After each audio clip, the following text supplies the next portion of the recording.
সকালটা শুরু করলাম এক গ্লাস ঈষৎ উষ্ণ গরম জল দিয়ে।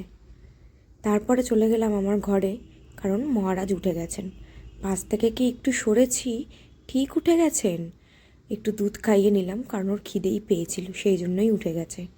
আর সকাল সকাল একটু দুধটা দিয়ে দিলে একটু সুবিধাও হয়, ওর পেটটাও একটু ভরা থাকে আর একটু কান্নাকাটিটা কম করে। ওই কারণেই আরও সকাল সকাল আমি খাইয়ে দেওয়ার চেষ্টাটা করি। আগে একটু জল খাওয়াতাম ঘুম থেকে ওঠার পরেই, এখন এই শীতটা পড়ার পর থেকে দেখছি একদম জলটা খেতে চায় না। একদম মুখের সামনে দিলে আগে মুখটাকে সরিয়ে নেবে। তারপরে একটু ফল কেটে নিলাম, আজকের ব্রেকফাস্ট এটাই। একটু পেঁপে, একটু শশা আর একটু আতা। আর আমার মহারাজের জন্য একটু আতার পিউরি বানিয়ে নিলাম, ওকে আজকে আতার পিউরিটাই দেবো। ও এবার দুপুর আর রাতের জন্য যে রান্নাগুলো হবে সেগুলো সব রেডি করে রাখবো। একটু রেডি করে নিলে আমারই সুবিধা হয়, নইলে আর করে উঠতে পারবো না।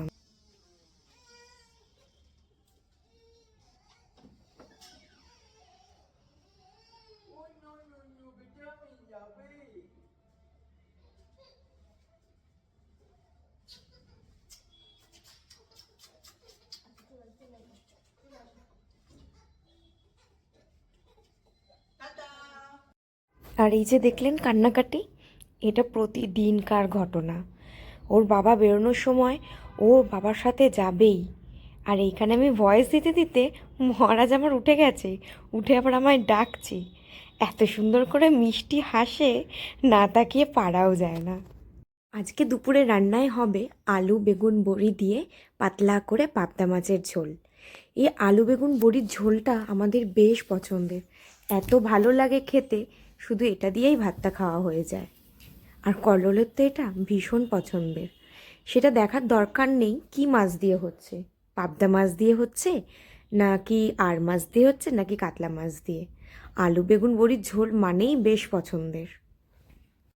আচ্ছা, আর কার কার এরকম হয়েছে বলুন তো, যাদের প্রেগনেন্সির পরেই মুডটা প্রচণ্ডভাবে সুইং করে, মাথাটা ছট করেই গরম হয়ে যায়, কোনো কারোর কথাই যেন ভালো লাগে না। আমার তো মনে পড়ে যখন আমি প্রেগনেন্ট ছিলাম, আমার তখনও বোধহয় এতটা মুড সুইং করেনি যতটা আমার ডেলিভারির পরে হয়েছে। একটা ছোট থেকে ছোট কথাও যেন আমাকে কেউ শুনিয়ে দিলে আমার কী রাগ হতো। আর সেটা এখনও। সত্যিই জানি না আর কারো এটা হয় কি না।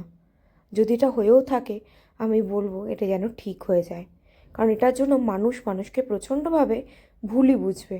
সেই পরিস্থিতিটা কেউই বুঝবে না কেন এরকম হচ্ছে। এই প্রেগনেন্সির কথাটা বলাতে আরও একটা কথা মনে পড়লো। আমি এই মানুষটার যার একদিনও মাছ ডিম ছাড়া চলে না, সে পুরো প্রেগনেন্সিটাই ভেজ খেয়ে কাটিয়েছিল। একদম লাস্টের দিকে গিয়ে আমি একটু মাছ মাংস খেতে পেরেছিলাম। এটা কি আপনাদের সাথেও হয়েছে?